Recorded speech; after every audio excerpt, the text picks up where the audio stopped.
The afternoon sun filtered softly through the garden trees, casting warm light across the small wooden table where Yulong and Mei sat. The world around them felt peaceful, wrapped in a kind of stillness that only came one. Two hearts understood each other deeply. It was in moments like this that their bond showed itself most clearly: quiet, gentle, unbroken. Mei traced the rim of her teacup slowly, her gaze distant but calm.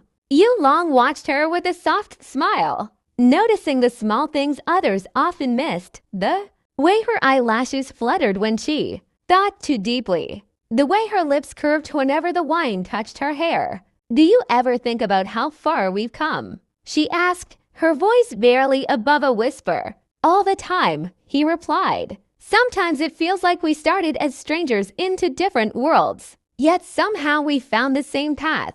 She smiled then, a small, tender smile that carried years of memories. Their bond had been built quietly, not through grand gestures, but through countless moments when one chose to hold on instead of letting go. Through arguments softened by apology. Through nights when the world felt heavy and they leaned on each other. Through laughter that came when they least expected it. Mei leaned back in her chair, watching the leaves move gently overhead. "You know," she said, "I used to think love was something fragile, something that could break if you weren't careful."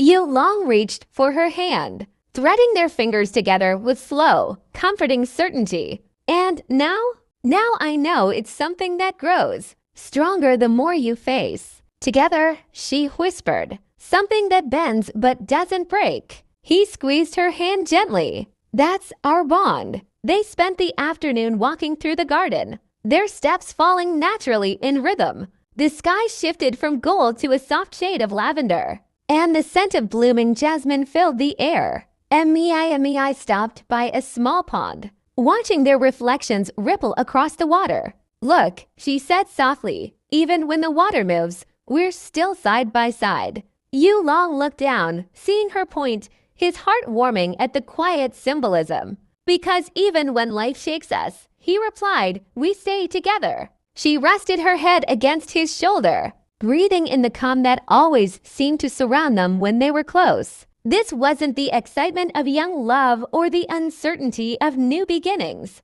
This was something deeper, something steady, patient, and real. They sat on a wooden bench as the first stars appeared. Mei leaned into Yulong, her voice barely a breath. "Thank you," she murmured. "For what?" he asked. "For choosing me, for staying, for being someone I can trust, even in silence." Yulong wrapped his arm around her, holding her with the kind of gentleness that could mend anything. "You're not someone I chose once," he said. "You're someone I keep choosing. Every day, in every moment." The night grew calm around them, the world quiet, the sky wide and soft. And in that peaceful darkness, their bond glowed like a quiet flame, steady, warm, unshaken. It was a bond built not on promises alone, but on presence, patience, and the steady truth of two hearts that had learned to grow together.